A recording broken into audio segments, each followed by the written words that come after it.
Can you really force your property value to go up? Hi there, if you are a returning subscriber, welcome back. And if you are new here, my name is Lucy. In this channel, we talk about all things personal finance, investing, and building wealth. So if you want to keep updated on these type of videos, be sure to subscribe to my channel and turn on that notification bell.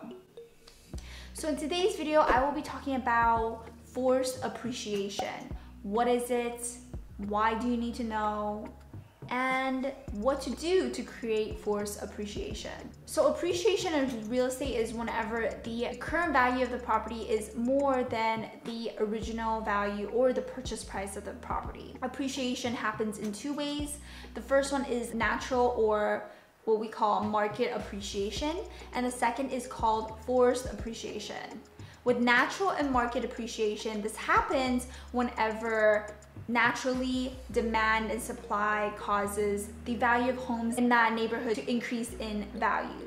So for example, it may be a suburban neighborhood that just had a new shopping center go up, more office buildings, which means that there's more jobs. This will cause more people, more demand for homes in that area. This can naturally create a appreciation in value. It's pretty much, as a homeowner, you're not doing anything to create that appreciation, and it naturally goes up. The second appreciation is forced appreciation. This is the one I'm going to go more in details on.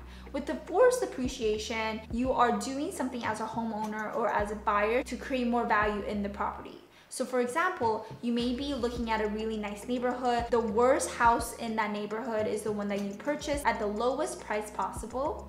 You buy the house and you decide to fix it up completely. So you do a renovation of the whole property, give it a new roof, new heating system, new paint job, new kitchen with brand new appliances, beautiful countertops, and you pretty much do a full renovation of the whole property. Now, by putting in some effort, you increase the value up to the market rate, which is maybe $50,000 or $100,000 more than what you bought the property at. And this is what we call forced appreciation.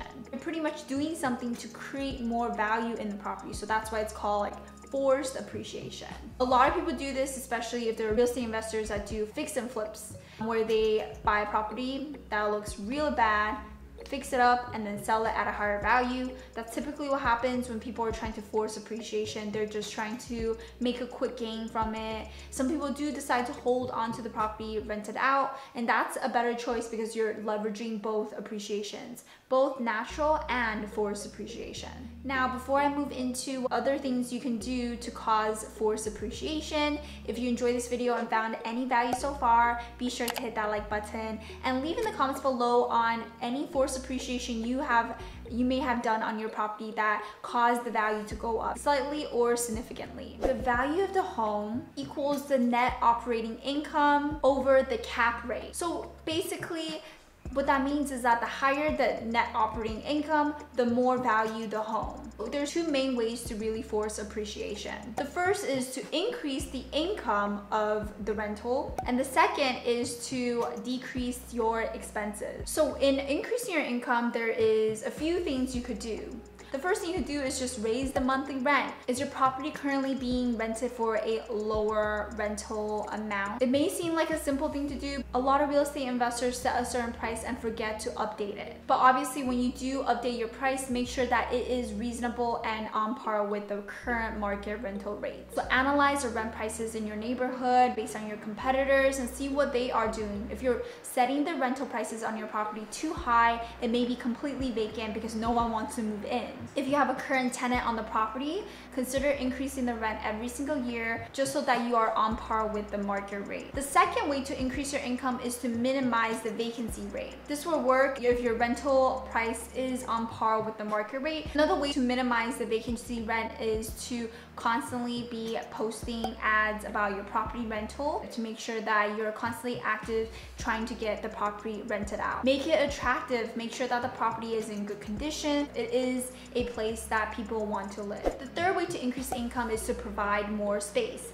Now you could do this if you wanted to add additional bedroom. If your house has enough space to add an extra room. By doing this, you could rent out the property for a higher rental income. Or if you wanted to just add on an additional space for a family or gathering room, having a bigger property allows for more people to live in there, which means that bigger families are willing to rent from you. So just try to find small things you can do to minimally increase the value of the property so that you can rent it out at a higher price. You can also add extra things to the property to make it more valuable. So let's say that you have a multi-unit property and you currently do not have any laundry on site. You could add a laundry unit that's being shared by all units, and this will increase the value because the tenants don't have to get their own laundry units or don't have to go to a laundromat to do their laundry. By adding these simple small fixes can increase the rental property significantly. Another thing to consider to increase the rental income is to rent it out on Airbnb or a short-term vacation rental. If you live in an area where there is a lot of tourists, this may be something you could consider doing because you can earn more income through short-term vacation rentals. Obviously, before doing so, you want to make sure the property is in good condition to be listed as an Airbnb. If you've done everything you can to increase the rental income, the second thing to consider is to decrease your expenses. The first thing to decrease your expenses is managing your energy usage. If you're able to manage your energy usage on these properties, you are able to save a lot more money. For example, using LED light bulbs can save you a lot more money and are more energy efficient. If you live in an area where you can have the tenants pay for utilities, that's even better because that's additional expenses being absorbed by the tenants. The second way to decrease your expenses is through regulating water usage. So for example, finding ways and solutions to decrease the water usage. Maybe shower heads and faucets that save more water. By doing this, you're able to cut these additional costs of water.